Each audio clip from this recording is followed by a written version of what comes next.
incredible adventure.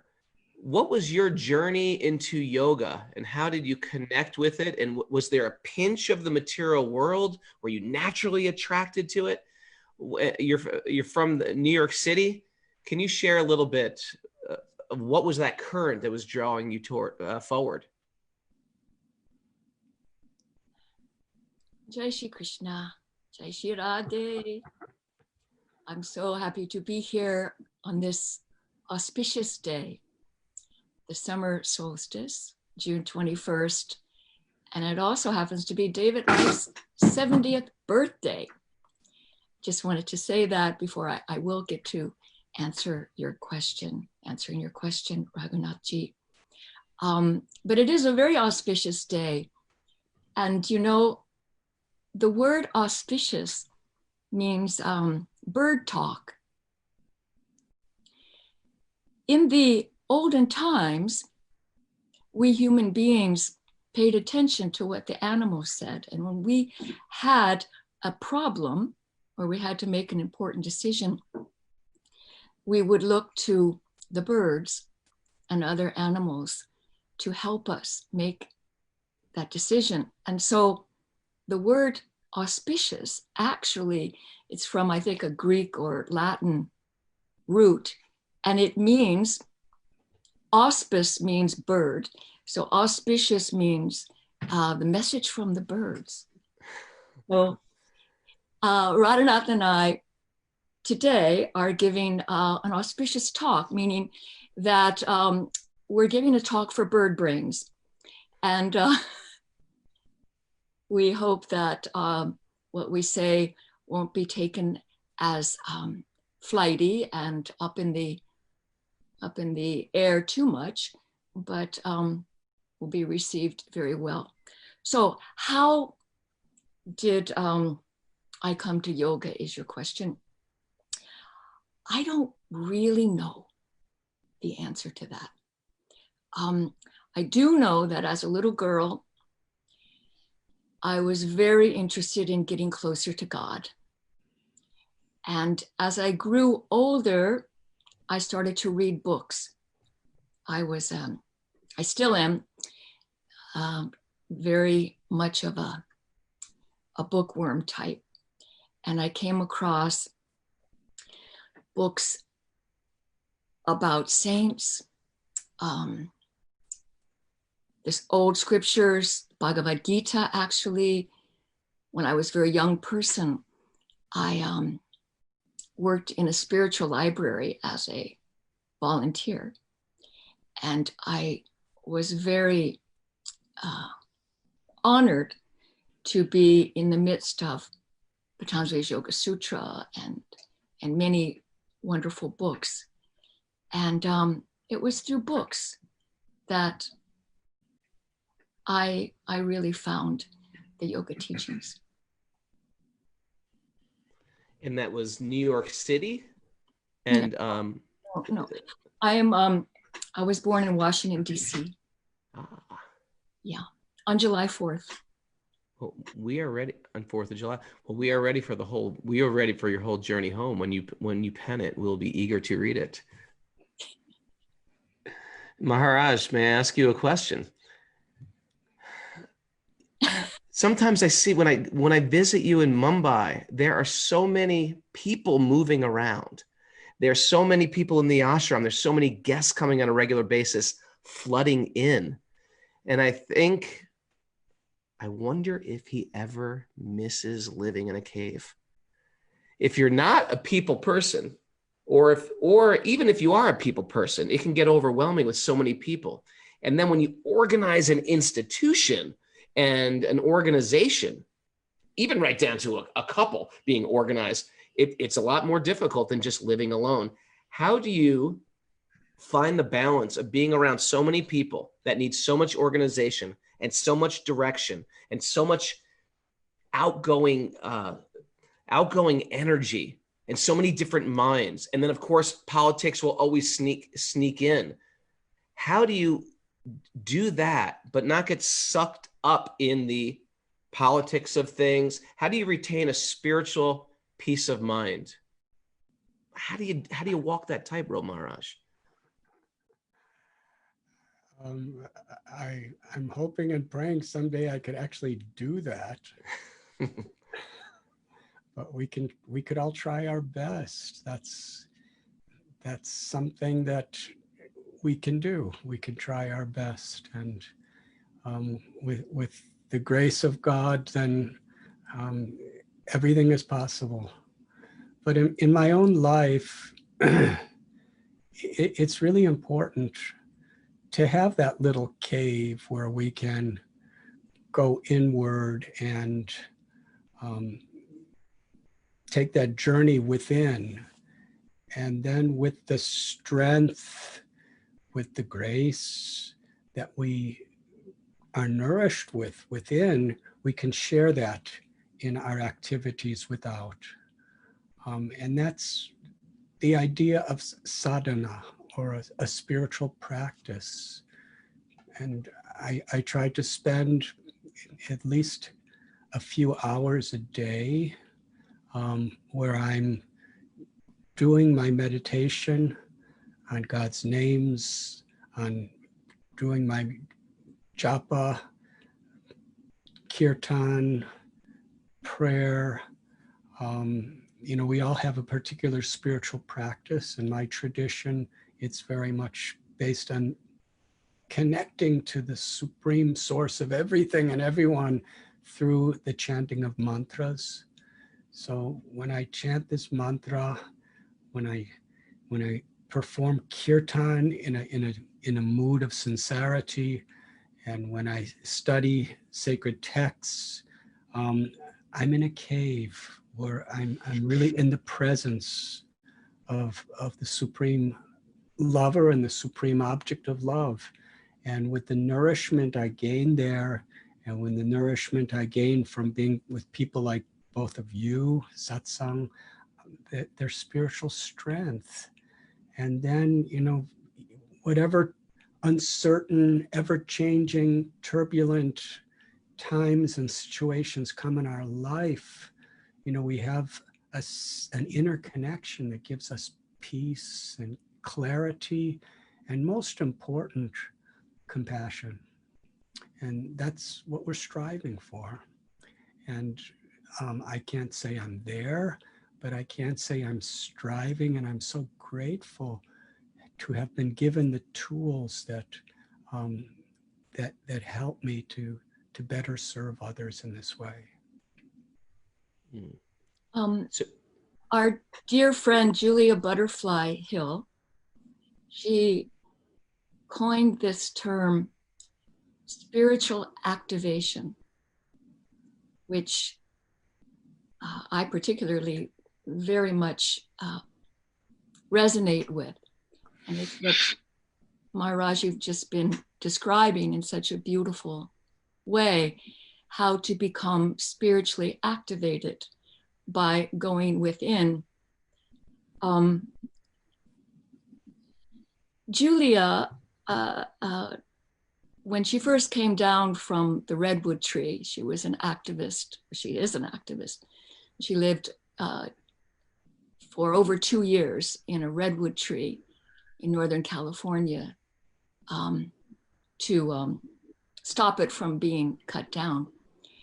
And she started to give talks. And I heard one of her early talks, and the theme of the conference that she was speaking at was spirituality and social action. And when she came on to give her lecture, the first thing she said was, if we are going to make any type of positive, great progress in this world, contribute anything good in this world as human beings, then we have to take "and" out of spirituality and anything. And she went on to say, spirituality is not a way of life. It is life. And that was when she said this term, spiritual activation, came to her. And in the yogic scriptures, this is talked about, how we as human beings cannot do anything, that the Supreme is the doer. And if we do want to contribute, then we have to find a way to be a channel for the grace and the wisdom of the divine. And that's what Maharaj has just been speaking about, the different practices or sadhanas that one can do to open those channels, to become spiritually activated. And then compassion can come through us. If we just act from the ego is not capable of compassion. The nature, we can be compassionate towards the ego because it's not the ego's nature to be compassionate. The nature of the ego is selfish. So to transcend that, we must find ways to go inside and clear the path so we can channel the grace of the divine. My teacher, my Guruji Sri Brahmananda Saraswati, taught us this very wonderful analogy. He said, when you throw a ball, like he said, imagine like a baseball pitcher. And he takes the ball and he pulls way back. And then he throws the ball. And the ball can go very far. But if the pitcher just takes the ball from here and just throws it, it's not going to go very far. So the message is we have to pull back. We have to go inside, deep inside, as Maharaj described, the cave, go deep inside. And then when we do go out, maybe, perhaps, we can go far. It's more effective. So you also have a cave you go into also every day. Is that correct? A personal cave of practices. And or else what comes out in your desire to change is just a lot of anger and actually let's bring this to you, because you're actually in your cave right now. You're in your Woodstock home, which is forested. You were just telling me earlier you had a bear come by. You take care of the animals that come by. Actually, you don't see yourself in opposition. Very similar to how Radhanath Swami used to live in the caves at peace with the scorpions and snakes. Do you want to share about what you're doing in Woodstock and how the pandemic has either assisted you or frustrated you, or what it's like being there right now?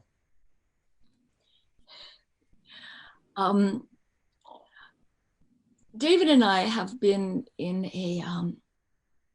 a retreat for some time now here in this wild Woodstock forest sanctuary, devoted to sadhana practices.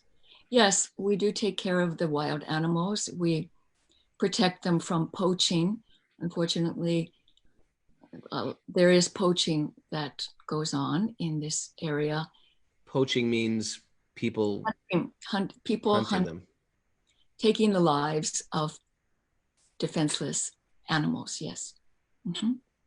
And so we provide 125 acres of sanctuary for deer and foxes and bears, many birds, rabbits, possums, minks. Yes, and we feel that they are people too. And we are trying in the best way we can to live harmoniously with those people, not just bear people and deer people, but tree people too, and cloud people, to the yogi, the whole world is alive, and every being, in whatever form that being appears, has a soul. And so God is within the tree, within the lake, within the worms. And so in our sadhana, we try to clear our minds and our hearts so we might be able to feel that and see that and commune with these wonderful beings here. And we didn't always live here. We did live in New York City, but this area, we heard about this land and that it was going to be clear cut and parceled off into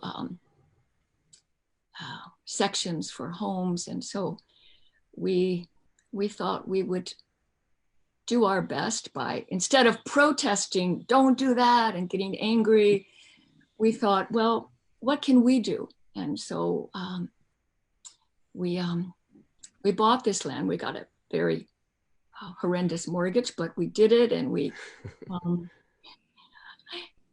did it, and with God's grace, and so we're here now. And my Thakurji, Krishna, is very happy here, and that's what we do here. It's beautiful. Maharaj, you find your spirituality also is connected with nature.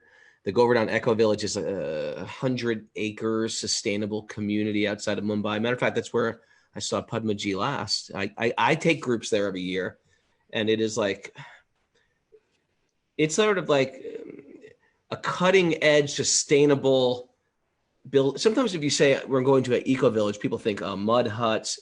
It's unbelievable what you've created there. Can you share, Maharaj, the importance of a connection to nature within our spiritual life? Can I just practice in the city? Why can't I just live in the city and be spiritual? Can you explain to the importance of a ecologically sustainable living and what it has to do with a spiritual practice?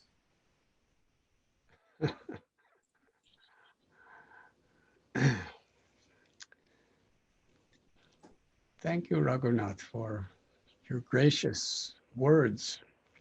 And thank you, Padmaji, Sharon, for your wisdom and your insights and your devotion.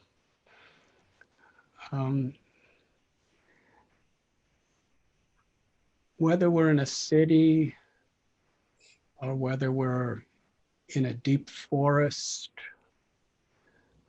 or whether we're in a farm, whatever it may be, the real meaning and joy of life is what we are activated to contribute to the world. And the idea of activism,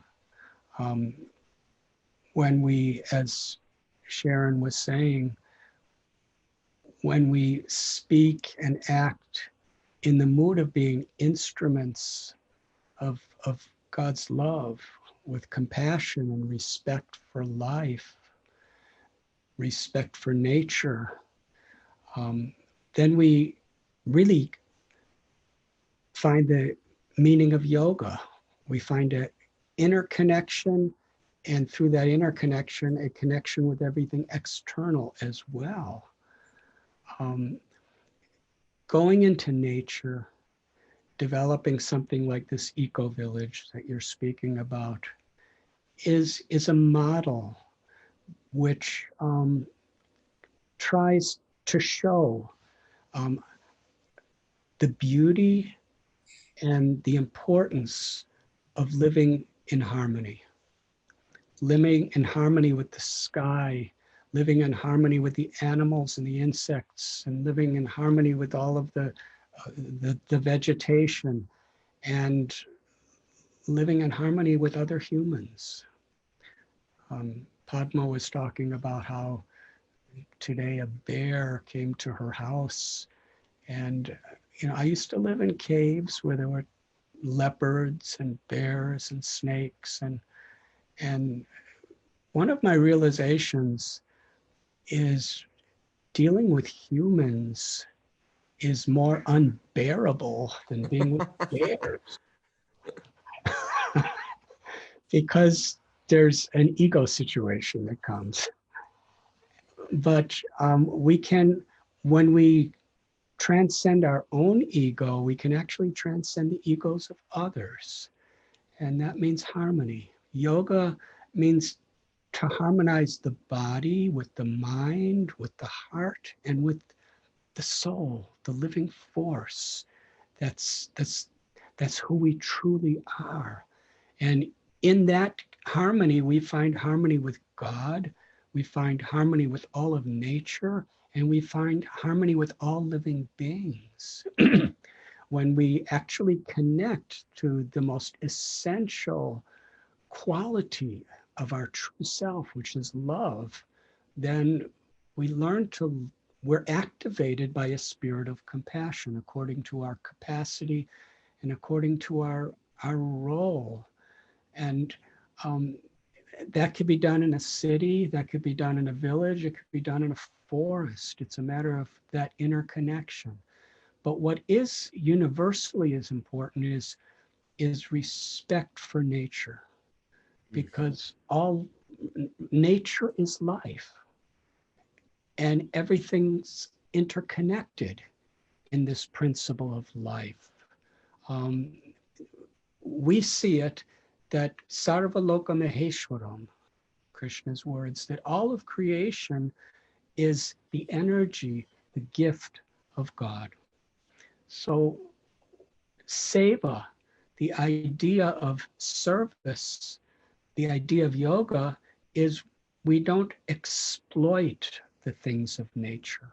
We do not, as far as possible, pollute the gifts of nature, but rather we see it as God's gifts, and whatever we take from nature, we offer back to replenish nature. And that's the vision of yoga for how we deal with the world, the environment. And the ecological environment problems will naturally be resolved to the extent that human beings actually see Mother Earth as our mother. And we don't want to exploit or pollute our mother. We want to offer respect to our mother and respect all of her children.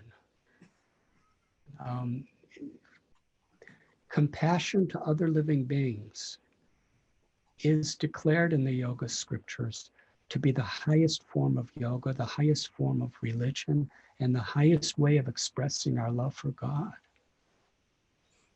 So our eco-village is showing a model of living in harmony when we're there with nature and the birds. It's a bird sanctuary, it's an animal sanctuary, it's an ecological experiment in every way. We try to teach these things to the villagers, and people from all over the world are coming, even colleges. And this spirit of living in harmony can be taken to the cities and to the towns and into our families and applied there. You really created a beacon of light or beacon of hope. And it almost seems like the humans are just such a disease, a poison in the machine.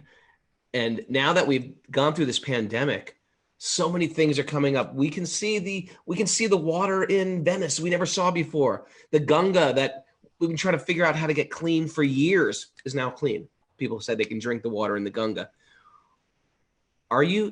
Is it scary to think like, okay, the pandemic's over, it's going to go back to business as usual? And how do we not make it go back to business as usual? I don't want to see trash in the Ganga. I don't want them to pour things into the Ganga any longer, or into any rivers for that matter. What do we do to sort of keep that pristine life? It seems like, what do we do, Maharaj? It seems like everything is wrong.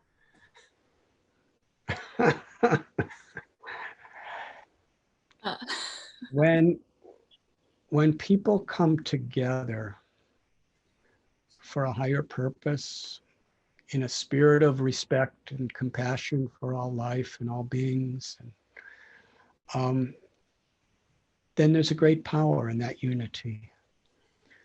And, whether right now people are protesting, and for those who are protesting with a compassionate spirit toward those who are being oppressed, that's actually a wonderful thing. And the deeper our compassion, the deeper our connection to God, the more we actually have power behind all of our activism. And we need environmental, we need social, and we need spiritual activism in this world. And when people recognize the need to come together for this purpose, then great changes take place. I think, Maharaj, you really were spot on when you said, if we relate to others with respect and compassion, then we have a chance for healing. Respect, the word respect means to look. It's kind of like darshan. It means to look and to look again, meaning to look deeper, to look past respectus. Respect. Never thought of that. It's from Latin. It means to look and to look again, or to look deeply, to look past outer differences. And this is what darshan means, when you can see from the place of the sakshi, the witness, the inner being, the Atman, and not from and not see the difference. And then from that respect, there is a chance for compassion. And compassion is perhaps the most misunderstood virtue in our time among human beings. Compassion is not sympathy, it's not pity, it's not even empathy, although it contains empathy. Perhaps you could say it contains sympathy. Sympathy is when you recognize the suffering of another. And empathy is when you recognize the suffering of another, but you also feel it as if it's happening to you. But compassion is something much different. It kind of pushes empathy and sympathy up several notches. Compassion occurs when you recognize the pain in another, you feel the pain in the other, but you're committed to figuring out a way to alleviate that pain, a solution. Because knowing that when you alleviate the pain in another, your own pain will be alleviated because you felt that pain through empathy. So figuring out a win-win for everyone is what compassion actually means. And the word compassion, it means with passion, compassion, with passion. I'm learning so much about the English language today. Thank you so much. I just want you to know. Continue, please. Not from me, because I can barely speak. I'm learning. Although it's interesting to me, and I want to do better. Because I do want to be a better communicator. And communication really does involve listening. It's not, when I was labeled a yoga teacher, and I reflected deeply, what does that mean to be a teacher? And someone said to me, oh, like a professor. You're like a professor. You give, talks and sermons and like that. And I'm like, what does professing mean? And when I learned what professing meant, I did not want to be a professor because it seems so lonely and not very much fun, because a professor expresses themselves, expresses their ideas. You could say imposes their thoughts and ideas upon others. And so at that point, I decided I was going to try my best to be a communicator. And that takes feeling what the other person might be thinking or feeling and addressing that. And that involves respect and compassion. So Maharaj is really right on. I will say that again, with what we really need is respect and compassion. And I do believe that it is the yogic sadhanas that help us to develop those two virtues. And when those are developed, then perhaps we can become spiritual activists, because then we will be activated by the spirit. Oh, that's beautiful. It seems like, Maharaj, the word of the day is compassion. And besides all the wonderful things you do, your many talents, Maharaj, you sing so wonderfully and you're doing so many wonderful things in the world, but you're also a renowned storyteller. And it's almost like you've got thousands of stories stored in your brain. It's uncanny. Can you share a story from the Puranas or from the sacred literature on compassion? Anything come to mind that we can bring with us and we can get to witness some of your stories for those who haven't heard you tell stories? I'm going to tell a story that I recently heard from you, Raghunath. I just hear it from you, so I couldn't have heard it from me. What's the origin? It must be you. The idea is we take water from Mother Ganga and we offer it back to Mother Ganga with prayer and devotion, and there's great purification that takes place. The connection with God is we receive the gifts of God and we offer them back for the pleasure of God, for the well-being of God's children, and that's where the beauty of life is. So there was a king, and his name was Sibi. And he was such a king. And in those days, kings, they didn't get voted in office. They didn't have to campaign every few years. They were there for their life. And of course, when there were bad kings, then, it's good to overthrow them. But when there were good kings, then everybody in the kingdom felt protected and empowered and valued. So he was like that. So one day, a pigeon, just a regular pigeon, apparently, came flying into his room and said, "Please protect me." And Maharaj Sibi, now I can't be as animated as you are, Raghunath, but I'm going to try to tell the same words. Maharaj Sibi said, "I have given my heart and my life to protect everyone because nothing is mine. This kingdom is God's property to be used for God's children, and all of God's children in every form of life. Life is sacred in whatever form it may be within, and I must respect, honor, and protect." So the pigeon said, "A hawk is coming to eat me. He'll be right here. Please protect me. I'm helpless." So then the hawk came. And Maharaj Sibi said, "You're not going to touch this pigeon."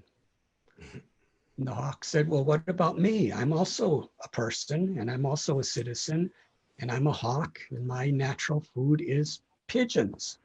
So you're protecting the pigeon. How are you protecting me?" So we cannot imitate these stories, but they're quite extreme. But they do teach us certain values that we can strive toward. So the king said, whatever is the weight of this pigeon, you can take from my body and eat it. So there was the scale, and the pigeon went on one part of the scale, and the king actually cut off part of his body and put it on the scale. And the pigeon weighed more, and he put more and more. And finally, the king sat on the scale, and he was exactly the same weight as the pigeon. That was a mystical thing. And the king said, please eat me. The greatest service we can offer to the Lord is to make sacrifices to show compassion to others. So now I'm yours. Now, why would a king who has such wealth and such power and such fame and such a beautiful family do this for a pigeon? We shouldn't do it to that extreme, but the value of his compassion, the value of his respect, and the value of his sense of responsibility to that respect and compassion is so much revealed in this story.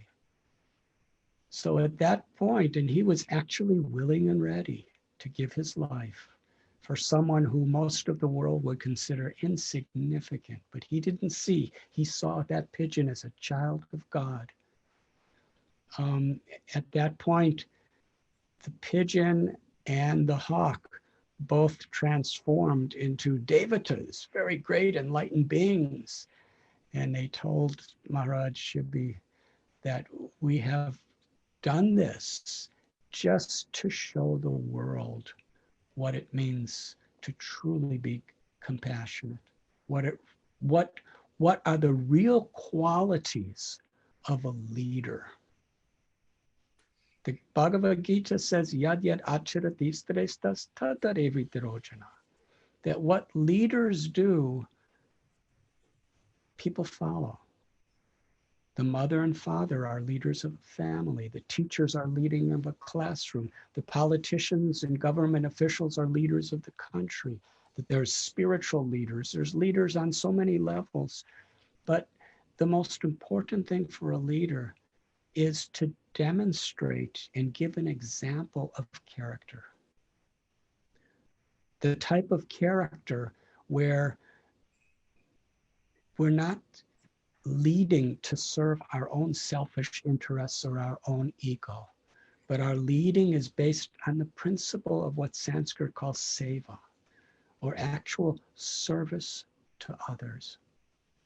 Service to the body, the mind, and the eternal soul of others.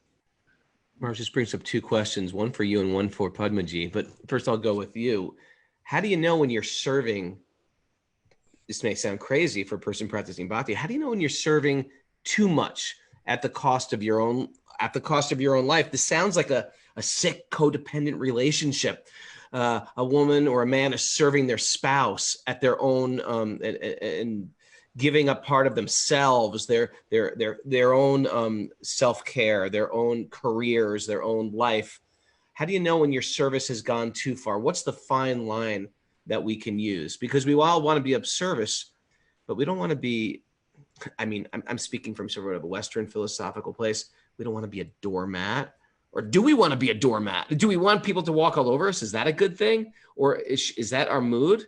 Almost if you read something about codependency and then you hear Lord Chaitanya, the great avatar, say things like, I want nothing else to serve, life after life, handle me roughly by your embrace. How are we supposed to take those practically into our life? When do we say, this is too much? I'm serving too much. Do we ever say that? Padma, would you like to speak first, or would you like me to? As you wish, I'm at your service. Please speak. I think there is a tried and true way to know when you are serving too much.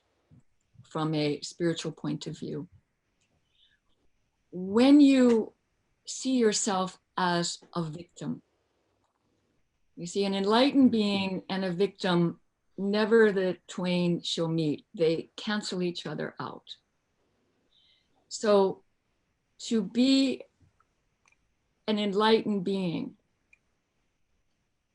if you feel in any circumstance that you are being victimized, then that's kind of like a red light. Then you know that you're not seeing the whole clearly enough. You have some blockages, some karmic residue that still needs to be cleaned. And you're not ready to take it to that level of service. Because truly, as Maharaj spoke about the king, he transcended that level. He did not see himself as a doormat, as a victim. The victim persona was not in any way part of his perspective. Now, many of us are not there yet. So when we are in a circumstance and we do start to feel that we are being oppressed, from a yogic point of view, you do your best to rise above it. But if you can't, get the heck out of there. Leave it. And admit that you're not spiritually strong enough to withstand that. You still have work to do. Another thing that came to mind when Maharaj was talking about the virtues of a good leader is from the Mahabharata, when Bhishma is on the battlefield and he's dying with, more than 100 arrows sticking in his body, and he is the great king Bhishma, the just and revered, beloved king Bhishma. And it's obvious that Yudhishthira is going to be the next king. And so Krishna suggests to Yudhishthira, who is Arjuna's elder brother, let us go and ask Bhishma if he has any advice for you. And so they go to the battlefield. And I mean, imagine it. Bhishma is laying there, dying in pain. He's been laying there for days, over a month. And Bhishma says to Yudhishthira, the most important quality for a leader to develop is restraint. Restraint, meaning that you might feel something, but you don't let that get in the way of your decision making for the people or for a larger cause. For instance, if you feel distressed, if you feel unhappy, if you feel angry, recognize that if you're a leader, you need to apply restraint for those negative emotions.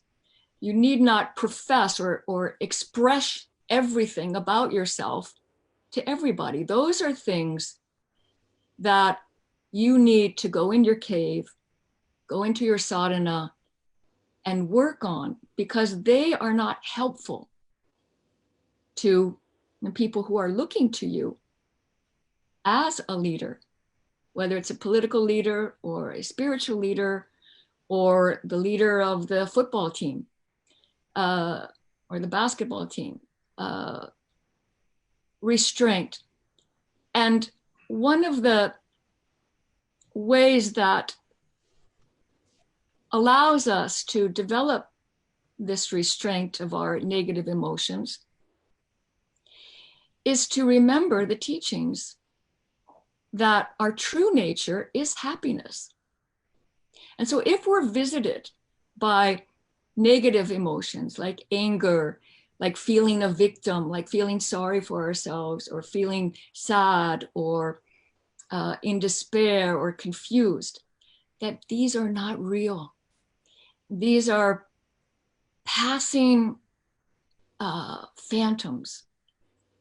And that our sadhana should help us let those negative dark clouds blow past, go right through us, and be steadfast in that which is real and eternal within us.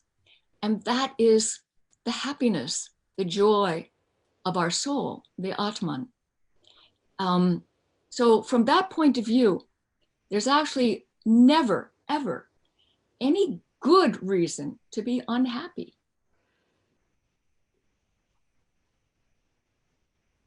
I like that. Thank you. Maharaj, I'm going to take this another direction. I'm going to go back to the hawk and the pigeon, if you mind. Hawk eats pigeons. Big deal. That's what they do. Now we have a lot of people listening to this that don't know much about maybe the yoga system, or they're new to all of this, and you guys are speaking in very lofty ways. What's wrong with, Padmaji and myself live in upstate New York. We've killed off all the panthers. There's no wolves here. There's an oversupply, so to speak, of deer. Deer running the road. They cause car accidents. What is wrong with hunting? The animals all hunt. I saw an owl yesterday on a bike ride with a baby bird in his talons, and the parent bird's chasing. Isn't this just the natural course of life? What is so wrong with killing animals? Where does compassion come in? It's just being natural in this world. What would you say to that if you were challenged, Radhanath Swami?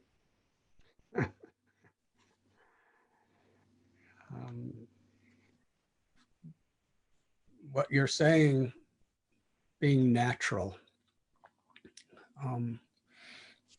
For a tiger, it's completely natural to eat the deers. But human life is very special. This wisdom we receive from all the great scriptures of the world, all the great saints and enlightened people throughout history. That this human life is very special. It has a special purpose, and that's to actually discover our harmony with our eternal souls and with God, and to live in a spirit of compassion, which is the symptom, the expression of being in contact with our true self. So unnecessary violence, unnecessary pain or death of any living being is actually foreign to the true nature of the soul. And this in the human form of life, this is the opportunity to really make that connection. In America, I visit so many homes, and people have dogs and people have cats, and they understand that their dog and cat is a person, and they love their dogs. They really love their cats. They even in a city like New York, they go out even in the middle of the winter because the dog needs to be taken a walk, and when the dog leaves excrement, the person, picks it up with their own hands, sometimes a little glove, and collects it. So there's affection there. And, if I've seen, when their pet dog dies, it's a member of the family that dies. When you look in their eyes, you see their affection for you, and it just stirs up these emotions of affection. And a dog is not a human.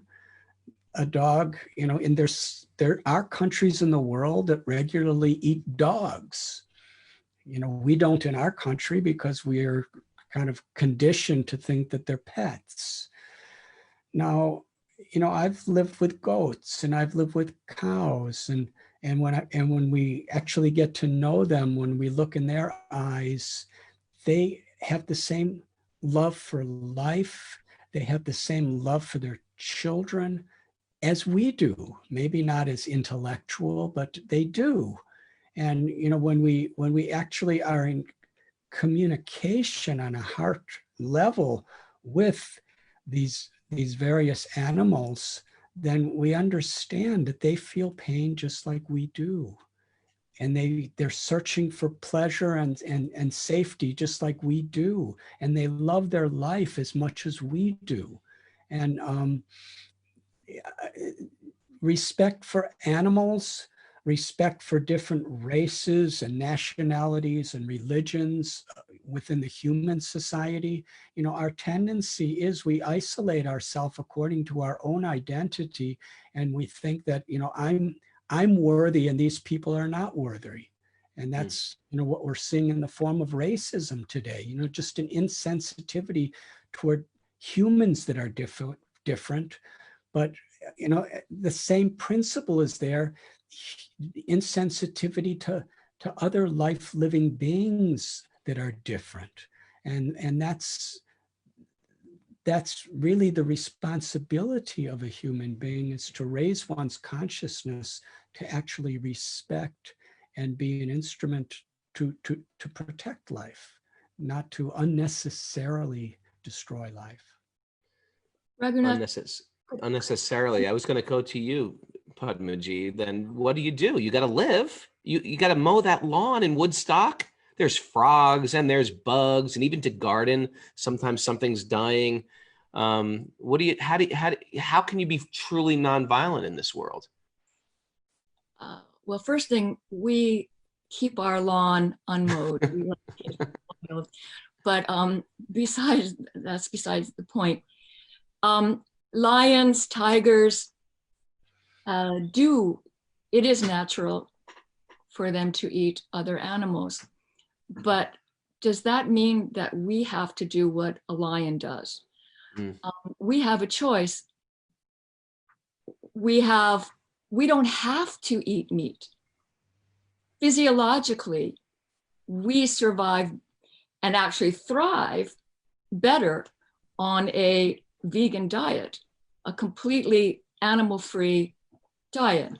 I mean, that's a fact. That's a physiological fact. So it's a choice for a human being.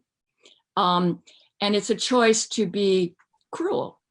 And when you do have a choice, it's always better to be kind rather than cruel. The karmic repercussions are a lot better. But from another point of view, why say that it's natural for a lion to eat a deer? And so if human beings want to be natural, they should eat deer too, or any animal that they want.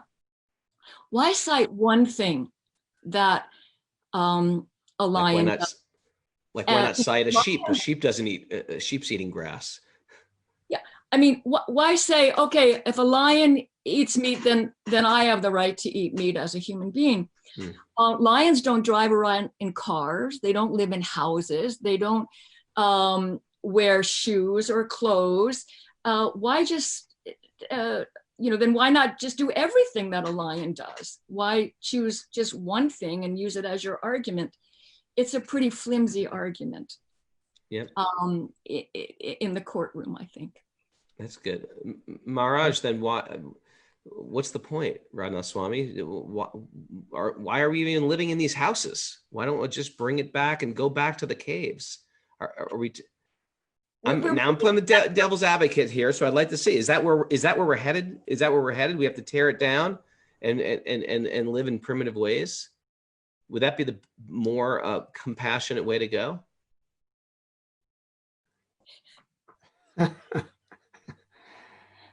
We do our best Not necessarily. in the moment. I'm sorry, we do our best in the moment. You're always doing your best, Padma Devi. That's why so many people respect you and honor you and are inspired by you. But having a house, having a car, all of these facilities that we have, if we engage them with the compassionate intention, then it's non different than living in a forest with a compassionate intention. Because I've seen people living in simple little villages, and I've seen even ascetics in the jungles of the Himalayas who are very arrogant and very cruel and very disrespectful to others. So it's not that living in a forest is going to make you enlightened, and it's not that living in a city is going to make you enlightened. Whether you're living in a beautiful home or an apartment on Fifth Avenue, or whether you're living in Beverly Hills, California, or whether you're living in a little village in Maharashtra, India, it really doesn't make any difference.